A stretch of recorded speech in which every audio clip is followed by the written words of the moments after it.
Question 1. Les cessions de parts sociales dans une SARL, société à responsabilité limitée, A. Donnent droit au vendeur au bénéfice de l'avoir fiscal. B. Sont taxées fiscalement au taux de 1%. C. Peuvent se faire par acte sous seing privé. D. Doivent se faire par acte notarié.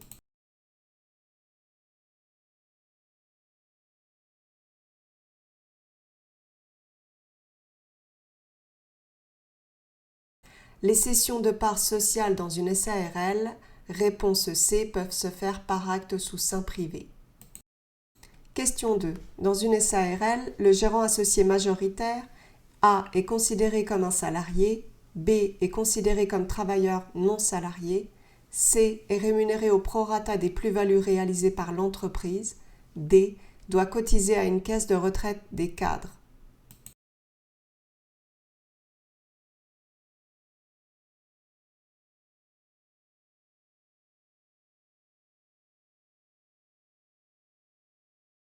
Dans une SARL, le gérant associé majoritaire, réponse B, est considéré comme travailleur non salarié. Question 3. La commission territoriale des sanctions administratives A. Prend des décisions de sanctions administratives. B. Émet un avis préalablement à une décision préfectorale de sanctions administratives. C. Émet un avis préalablement à une décision d'autorisation d'exercer la profession. D. Émet des avis de sanction au ministre chargé des Transports.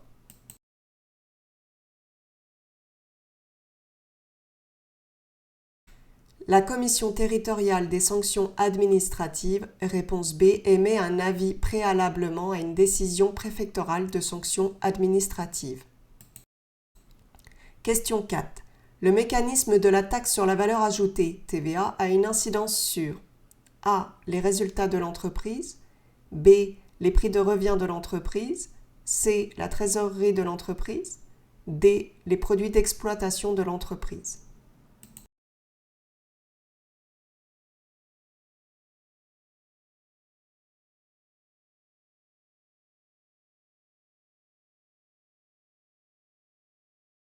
Le mécanisme de la taxe sur la valeur ajoutée a une incidence sur, réponse C, la trésorerie de l'entreprise.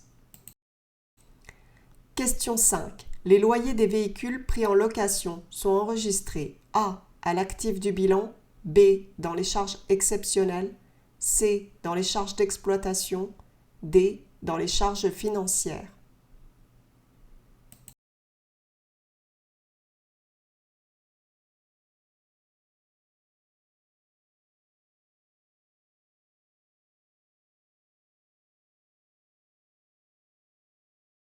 Les loyers des véhicules pris en location sont enregistrés, réponse C, dans les charges d'exploitation. Question 6. Selon la Convention nationale des transports routiers et des activités auxiliaires du transport, le contingent annuel d'heures supplémentaires dédié au personnel roulant est de A. 130 heures, B. 180 heures, C. 195 heures, D. 220 heures.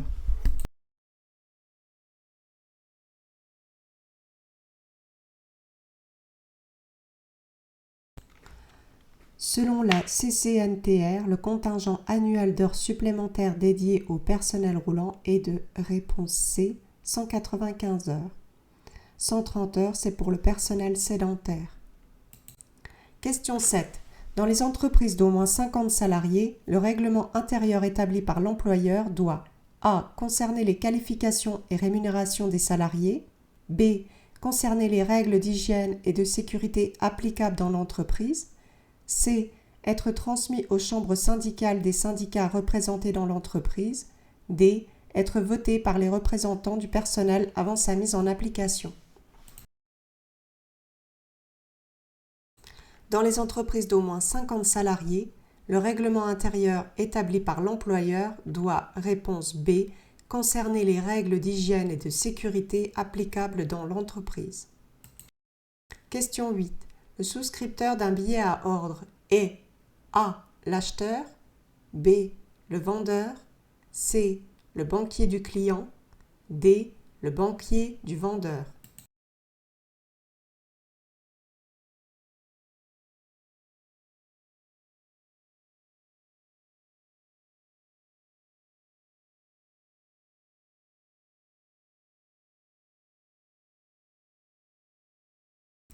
Le souscripteur d'un billet à ordre est, réponse A, l'acheteur. Le billet à ordre est un document par lequel le tireur, dit aussi le souscripteur, se reconnaît débiteur du bénéficiaire auquel il promet de payer une certaine somme d'argent à un certain terme spécifié sur le titre. Question 9. Les apports en industrie sont des apports A. Immobilier provenant du secteur industriel, B. De clientèle seulement, C. De savoir ou de savoir-faire, D. De véhicules et de machines à usage industriel.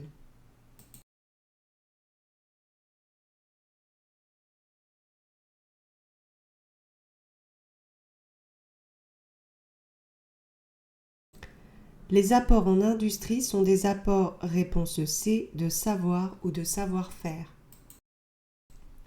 Question 10. Tout commerçant a l'obligation A. De conserver pendant 20 ans les livres obligatoires, B. De faire viser, coter et parapher ces livres par un comptable agréé, C. D'être inscrit à un centre de gestion agréé, D. De s'affilier aux caisses d'allocation familiale, d'assurance maladie et d'assurance vieillesse.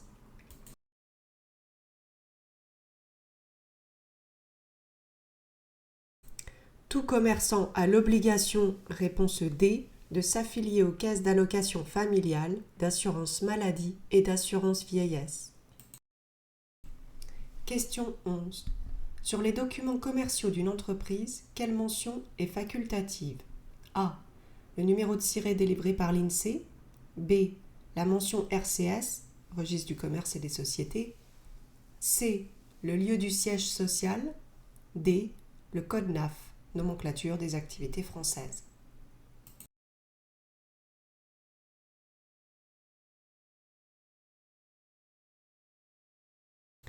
Sur les documents commerciaux d'une entreprise, la mention qui est facultative est, réponse D, le code NAF.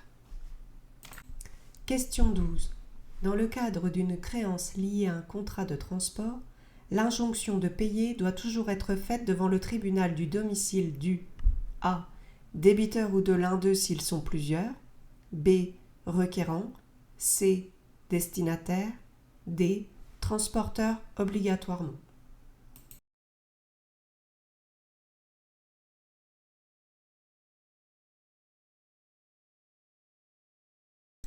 Dans le cadre d'une créance liée à un contrat du transport, l'injonction de payer doit toujours être faite devant le tribunal du domicile du, réponse A, débiteur ou de l'un d'eux s'ils sont plusieurs.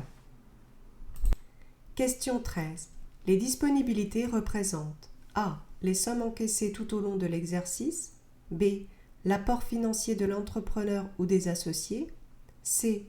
Les liquidités dont dispose l'entreprise à la date du bilan, D. Le bénéfice net de l'entreprise.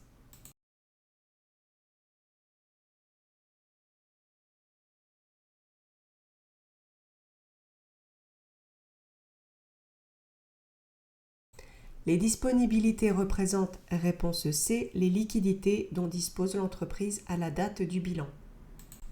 Question 14. La condition de capacité financière exigible pour une entreprise de transport correspond A. À un impôt payé par le transporteur à la fin de chaque exercice, B. Au montant des capitaux permanents, C. À un rapport entre les immobilisations et les capitaux permanents, D. À un montant minimum de capitaux propres déterminé en fonction du parc de véhicules.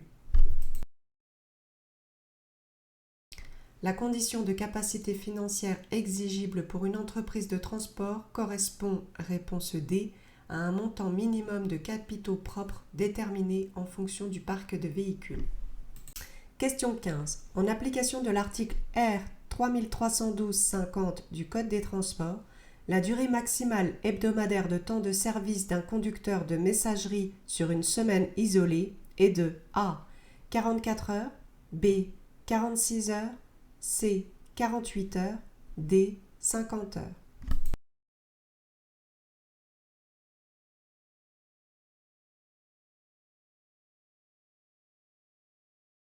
La durée maximale hebdomadaire de temps de service d'un conducteur de messagerie sur une semaine isolée est réponse C, 48 heures. Question 16. ne peut assister ou représenter un salarié lors d'une procédure prud'homale. A. Un avocat. B. Un délégué permanent ou non d'une organisation syndicale. C. Un salarié de la même branche d'activité. D. Un inspecteur du travail.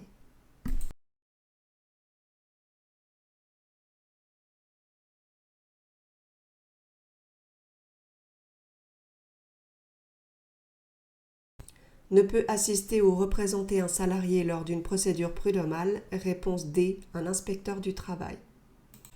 Question 17. Selon la réglementation sociale européenne, RSE, la durée maximale de conduite journalière peut être portée à A. 10 heures 2 fois par semaine. B.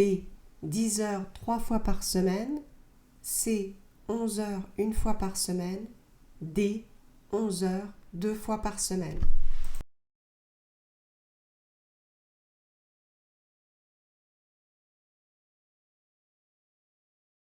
Selon la RSE, la durée maximale de conduite journalière peut être portée à réponse A, 10 heures 2 fois par semaine.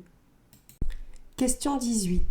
La réglementation française exige que le chronotachygraphe soit vérifié et étalonné tous les A. ans, B.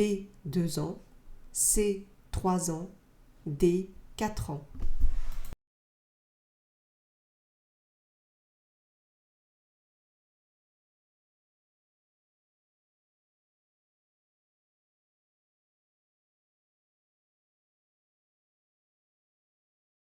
La réglementation française exige que le chronotachygraphe soit vérifié et étalonné tous les réponse B, 2 ans.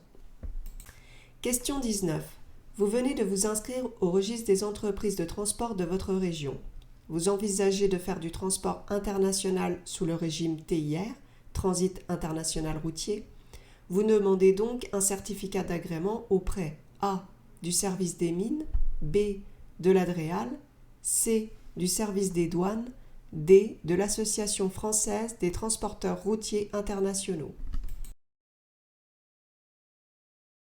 Vous envisagez de faire du transport international sous le régime TIR, vous demandez donc un certificat d'agrément auprès, réponse C, du service des douanes. Question 20. Une lettre de voiture en transport national est A. Utiliser quels que soient les trafics effectués, le poids des envois et la distance parcourue. B. Rédigée obligatoirement en 4 exemplaires. C. Enregistrée sur un répertoire chez le transporteur. D. Un document dont la forme et le fond sont libres.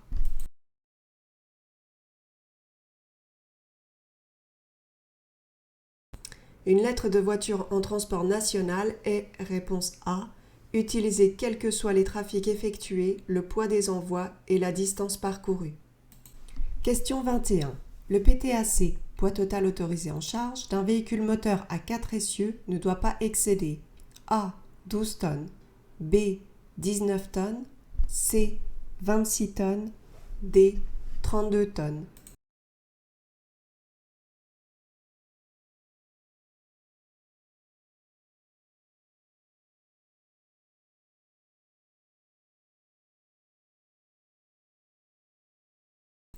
Le PTAC d'un véhicule moteur à 4 essieux ne doit pas excéder, réponse D, 32 tonnes.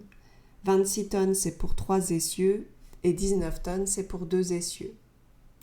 Question 22. En application du règlement numéro 165/2014, en cas d'endommagement, de mauvais fonctionnement, de perte ou de vol de sa carte, le conducteur doit en demander le remplacement dans les A. 15 jours calendaires, B. 15 jours ouvrables, C. 7 jours calendaires, D. 5 jours calendaires.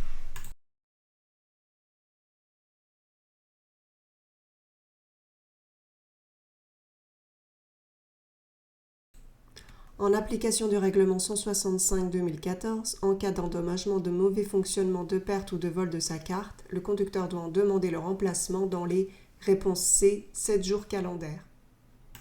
Question 23. Un véhicule isolé de plus de 12 tonnes de PTAC, poids total autorisé en charge, transportant des matières non dangereuses, ne doit pas dépasser sur autoroute la vitesse de A. 80 km/h, B. 90 km/h, C. 100 km/h, D. 110 km/h.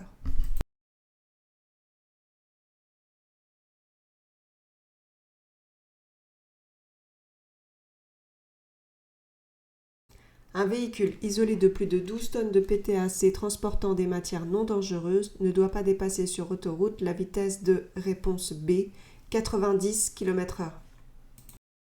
Question 24. Il est interdit de recourir à un contrat à durée déterminée pour remplacer A. Un salarié absent suite d'un accident de travail, B. Un salarié en grève, C. Un salarié en cas de départ définitif précédant la suppression de son poste de travail, D. Une salariée absente pour congé de maternité.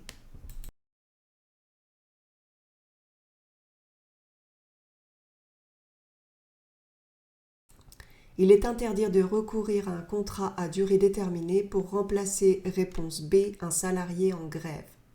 Question 25. Selon la RSE, Réglementation sociale européenne, la pause de conduite peut être A. Considérée comme un repos journalier quelle que soit sa durée, B.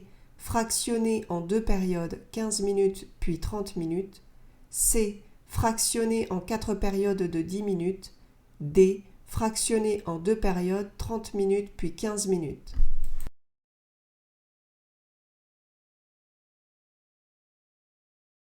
Selon la RSE, la pause de conduite peut être réponse B, fractionnée en 2 périodes 15 minutes puis 30 minutes.